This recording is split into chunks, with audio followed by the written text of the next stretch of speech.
Setting up the meeting for custom live streaming services.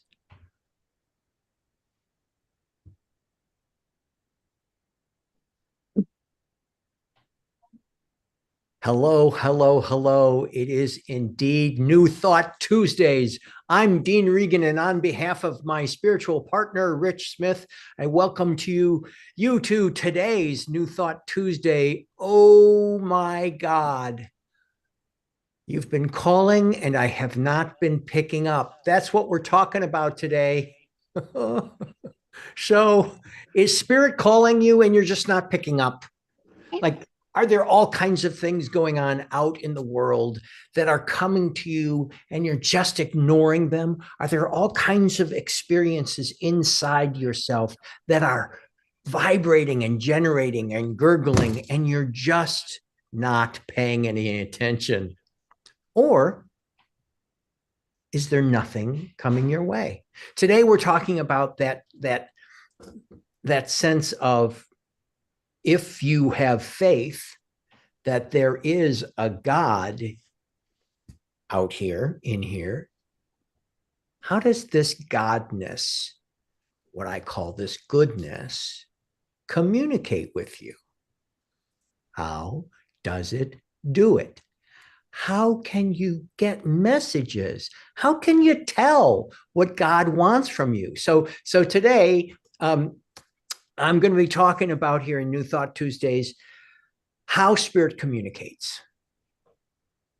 And I'm going to be talking about a little bit about the ideas of how it doesn't communicate and how you can be sure, and how to absolutely 100% guaranteed train yourself to listen more deeply and act with certainty.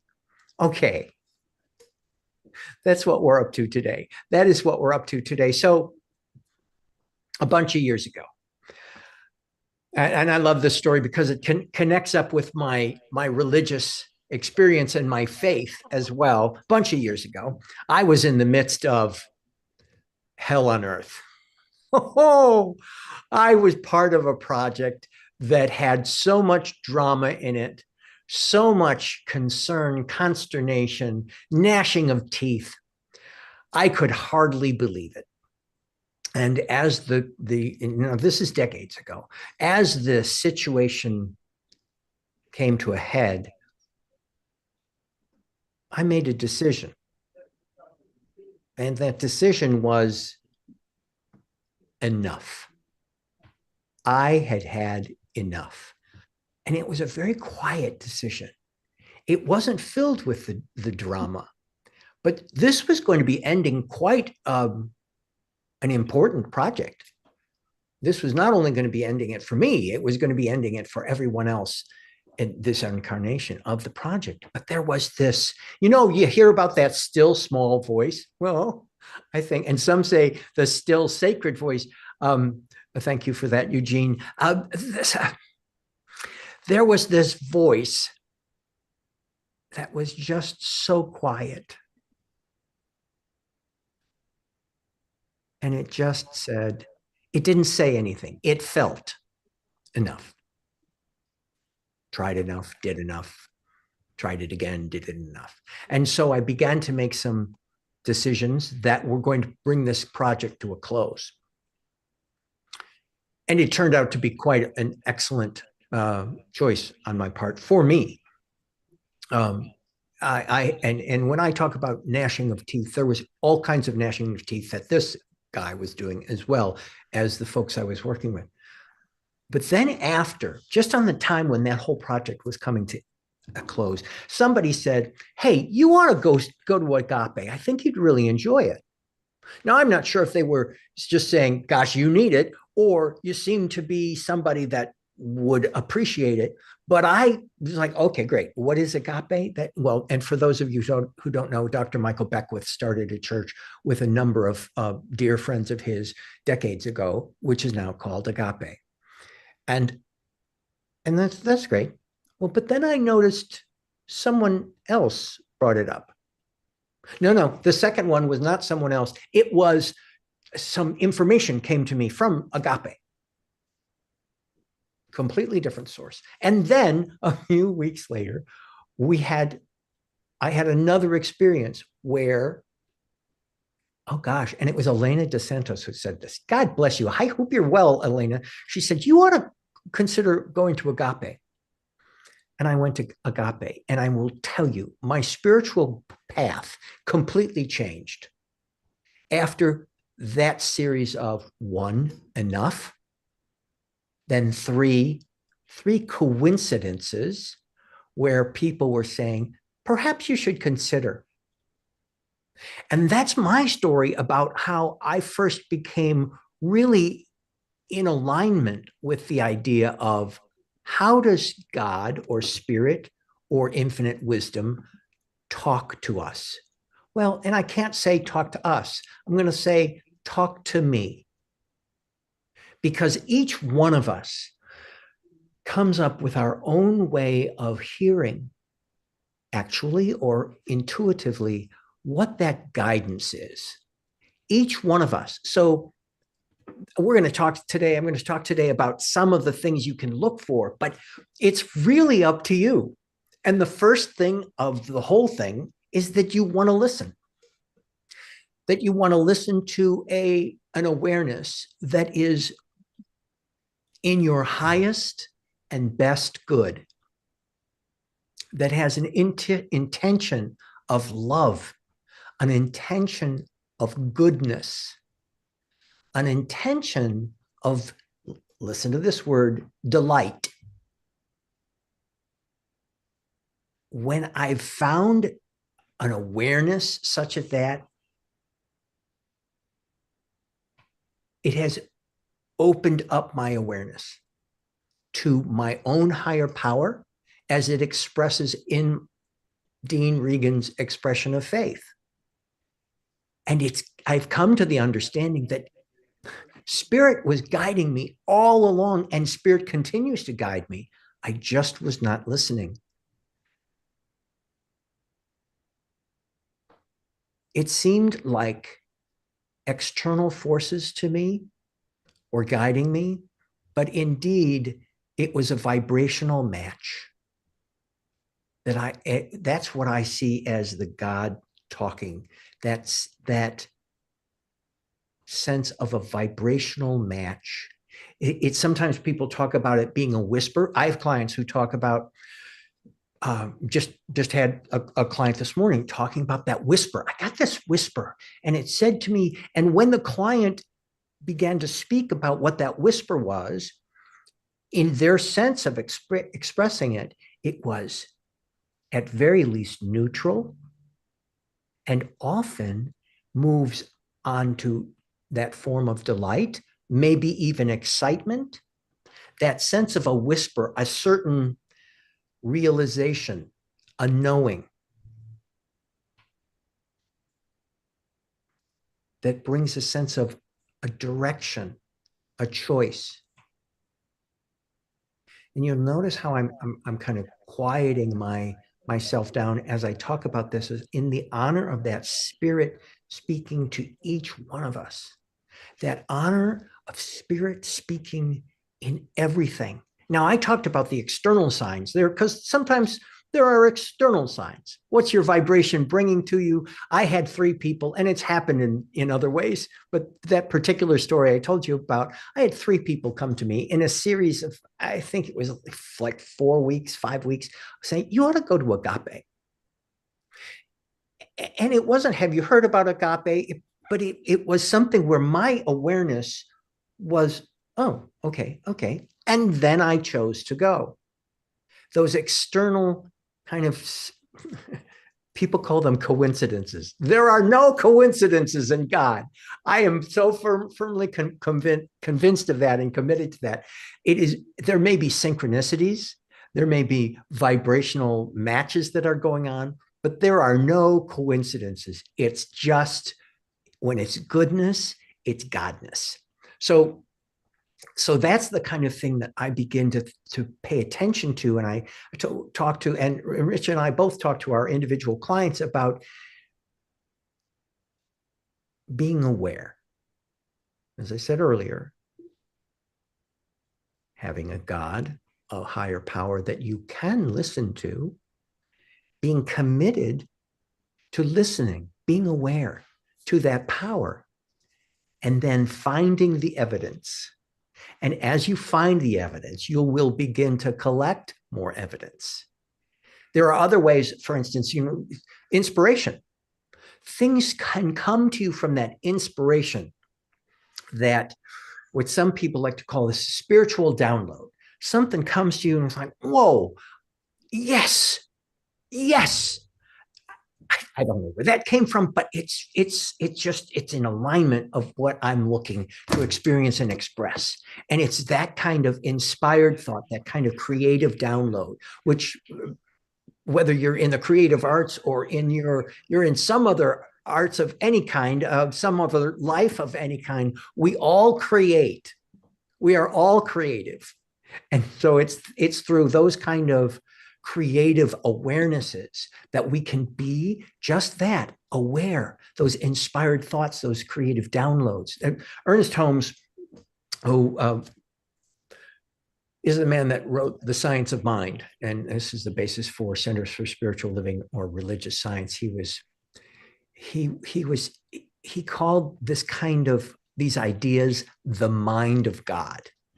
And that mind is a capital M, that divine quality of mind, understanding, which transcends that human experience. It's not figuring stuff out. It's not making something happen. It's being aware of a greater power than yourself and how that greater power is expressing itself. So go forward with that whole Psalms. It's verse 46. It's chapter 46, verse 10. Be still. And then it says, and know that I am God. Be still. And knowing that, as Holmes also said, there is a power and a presence in the universe that you can use. There is a power for good in the universe. And it is available and it is speaking to you. Always speaking to you. Oh, I just got a text right now. Rich is in, and Rich is saying hi. Rich says hi to everybody. The other thing, listening for Spirit's voice, a clear, calm, consistent, and loving Spirit's voice. Oh, hold on just a second. I've got somebody in the inner circle here who's got some audio going on. I'm gonna turn that down. Sorry. That Spirit's voice, that cool, calm, quiet. For me, it's quiet. What is it for you? It's that quiet Spirit's voice, that consistent and loving. It is, and that voice, when I hear it, when Dean hears it, it brings a sense of peace, a sense of peace to me. There's a sense of alignment, and peace means something different to you. Alignment means something different to you. There's a sense of quiet and peace. I will move into, so we've been talking a lot about what it is, at least what I think it is, what Rich and I have talked about in how it expresses in our experiences.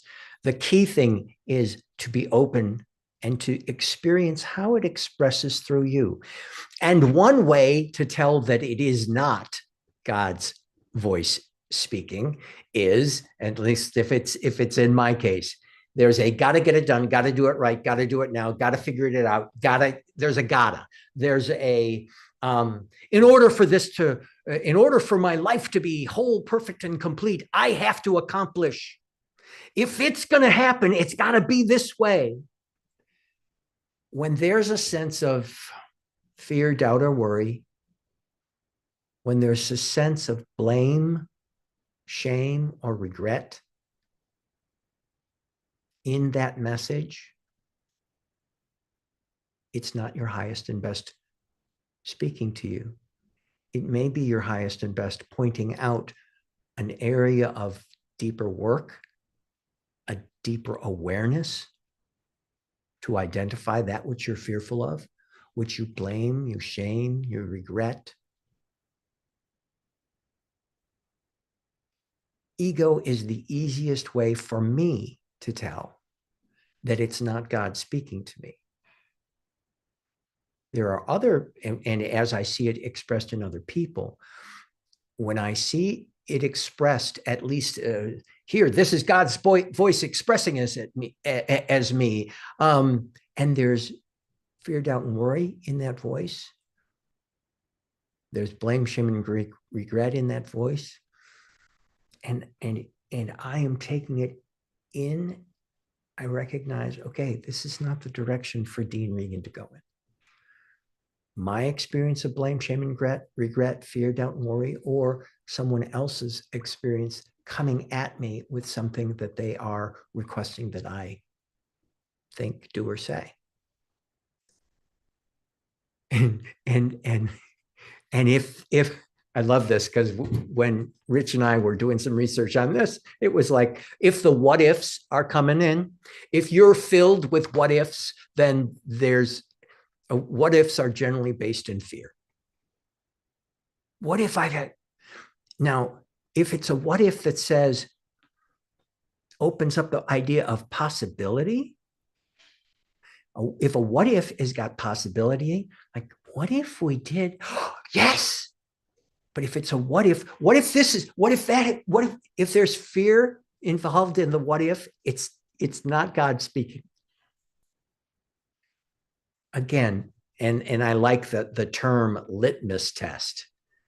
That idea of, you can test this a little bit by identifying that which you're sensing might be your highest and best good calling, or God calling, and asking, does this feel like a loving invitation or a fearful demand? A loving invitation or a fearful demand. And as always, something comes up, take a deep breath, pause, and observe what you're experiencing. How are you feeling about it?